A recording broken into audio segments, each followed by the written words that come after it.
Du 30 avril au 12 mai, dégustez de bonnes spécialités antillaises à la Foire de Paris au stand Tea Créole situé dans le pavillon 4, allée H, stand 137.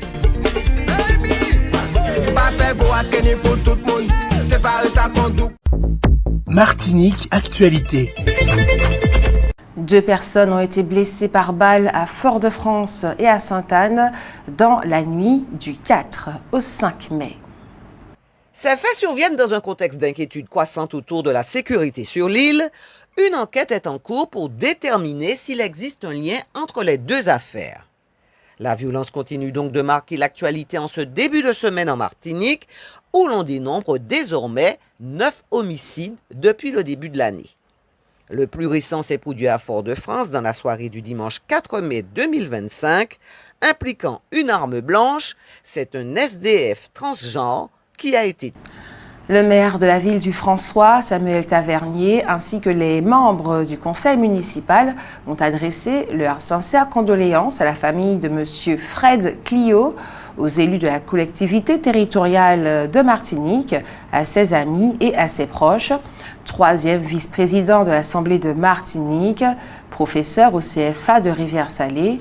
Il était également membre du conseil de surveillance de l'hôpital du François.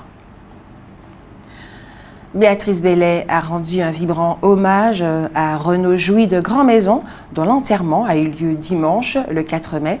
La députée de Fort-de-France écrit notamment « Je tiens à saluer sa rigueur, sa générosité intellectuelle et la dignité avec laquelle il a toujours servi notre île. Ses travaux continueront d'éclairer les générations futures. » Et nous avons reçu de Serge Letchimy, le président du conseil exécutif de la collectivité territoriale de Martinique, un communiqué dont nous vous livrons l'essentiel. La Martinique perd aujourd'hui bien plus qu'un élu. Elle perd un homme de conviction, de loyauté et de devoir. Fred Clio, 3e vice-président de l'Assemblée de Martinique, s'est éteint ce vendredi 2 mai 2025 à l'âge de 63 ans. Depuis 2001, Fred siégeait parmi nous dans les rangs de la majorité Alliance Martinique avec discrétion, force tranquille et un engagement sans faille. Membre du mouvement populaire franciscain fondé par Maurice Antiste, il portait avec sincérité une vision politique ancrée dans le réel, dans le peuple et dans les valeurs d'unité. Fred, c'était la rigueur, l'engagement sans bruit, mais toujours la présence juste, toujours le mot vrai. Il était aussi professeur au CFA de Rivière-Salée, formateur de générations de jeunes Martiniquais et vice-président des abattoirs de Martinique, toujours à l'écoute du monde agricole et du tissu local. Nos pensées les plus sincères accompagnent sa famille, ses proches, ses collègues et toute la communauté franciscaine qu'il a si fidèlement représentée. Fin de citation, c'est donc signé Serge Letchimy, président du conseil exécutif de Martinique. Grâce à un local mis à sa disposition par la MGPA, la pharmacie du Carbet, brûlée en octobre de l'an dernier pendant les émeutes de la vie chère, a recommencé à fonctionner. La nouvelle pharmacie est située à 500 mètres de celle qui existait auparavant. Les Carbétiens ont largement exprimé leur satisfaction. À l'EHPAD Les Glycéridia au François, la grève est terminée. Un nouveau directeur a été recruté aujourd'hui, mardi 6 mai. Un tribunal dira qui est la nouvelle présidente de l'institution. On sait que cette fonction est revendiquée par 2 femmes. Et puis l'Assemblée de Martinique s'est réunie hier en visioconférence pour discuter du budget rectificatif 2025, du soutien à la jeunesse et des urgences économiques dans les zones rurales. Le climat social tendu autour des transports a également été évoqué. Depuis début mai 2025, les côtes atlantiques de la Martinique, notamment à Sainte-Anne, sont à nouveau envahies par les sargasses. À l'Anse-au-Bois, des amas d'algues brunes s'accumulent, mobilisant les agents de l'association Hommes et Territoires pour leur collecte. Météo France Martinique signale une intensification des échouements sur l'ensemble du bassin atlantique, avec une concentration croissante de sargasses à proximité des côtes. Face à cette situation, l'État a investi plus de 6,4 millions d'euros en 2024 pour lutter contre les sargasses, finançant la collecte terrestre et maritime ainsi que le suivi sanitaire. Les autorités appellent à la vigilance et à la mobilisation de tous pour faire face à ce fléau récurrent. Et c'est demain, mercredi, que le juge des référés va rendre sa décision.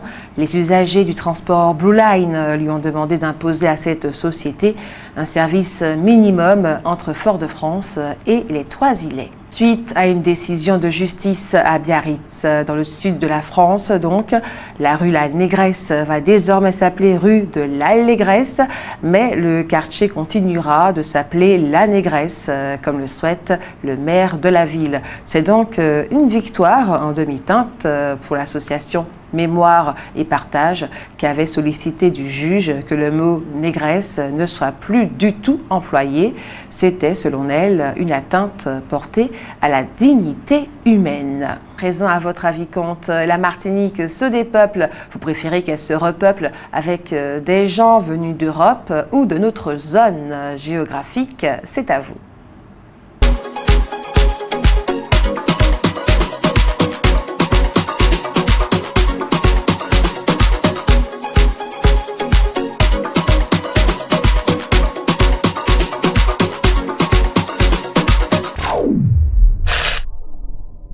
La Martinique se dépeuple. Vous préférez qu'elle se repeuple avec des gens venus d'Europe ou de notre zone géographique? De notre zone géographique, effectivement, parce qu'on en a déjà des Européens, que les jeunes qui sont partis faire leurs études, même si après une expérience, qu'ils reviennent pour justement nous apporter ce qu'ils ont appris ailleurs. Voilà. Bon, ben, mon avis, elle est simple.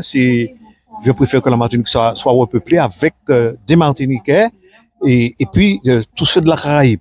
Parce que nous sommes dans le bassin caribéen et je préfère au lieu qu'il y a des gens qui sont en Europe, en Chine, tout partout. C'est pas du racisme, mais c'est comme ça. Je vois pas forcément ça comme ça. Un peu tout le monde, quoi. Ouais. Un mélange, ouais. Un mélange de tout, ouais. Ou peu importe. Voilà, tant que c'est des gens bien qui arrivent et sympas, c'est le principal en fait. Voilà, peu importe d'où ils arrivent. Des Caribéens. Pourquoi? Parce que c'est nos ancêtres, c'est pareil que nous. Pour la famille, nous, quoi. Voilà. Alors que ce soit mélangé, que ce soit mixte, en fait, des deux côtés, quoi. Il faut que ce soit mélangé. La Martinique se dépeuple. Vous préférez qu'elle se repeuple avec des gens venus d'Europe ou de notre zone géographique? Alors, moi, ce que je dirais, c'est que faire en sorte, favoriser le retour des Martiniquais, de souche, et peut-être aussi ceux qui sont nés en métropole, ils sont quand même Martiniquais d'origine, favoriser leur retour dans leur pays. Eh ben, moi, je dirais tout simplement des personnes qui ont envie de vivre en Martinique et qui feront en sorte que la Martinique restera belle comme elle est aujourd'hui. Je pense que nous sommes universels, donc tout le monde, il n'y a pas de souci en fait. Voilà. Moi, avec des gens de nos zones géographiques, ouais, c'est plus compatible et plus crédible par rapport à la communauté. Puisque je trouve qu'il y a beaucoup de gens qui partent vers la métropole et on a besoin de certaines personnes ici, surtout des jeunes, pour aider le pays à se développer. Moi, ça m'est égal. Dès que les gens ils s'investissent et ils se mettent vraiment aux coutumes du pays, quoi. Voilà. C'est l'essentiel. Alors, la question, elle est particulièrement pas difficile, mais bon, on va vous taxer de ce que vous savez. N'ayons pas peur des mots, racisme, etc. Machin. Mais dans l'absolu, effectivement, nous sommes dans un bassin caribéen. Ça ne me dérangerait pas. J'aurais une préférence pour un peuplement caraïbéen. On se comprendrait certainement d'autant mieux, surtout que, extrapolons, il y a une politique de j'arrive, je contrôle, je gère, je suis chez moi.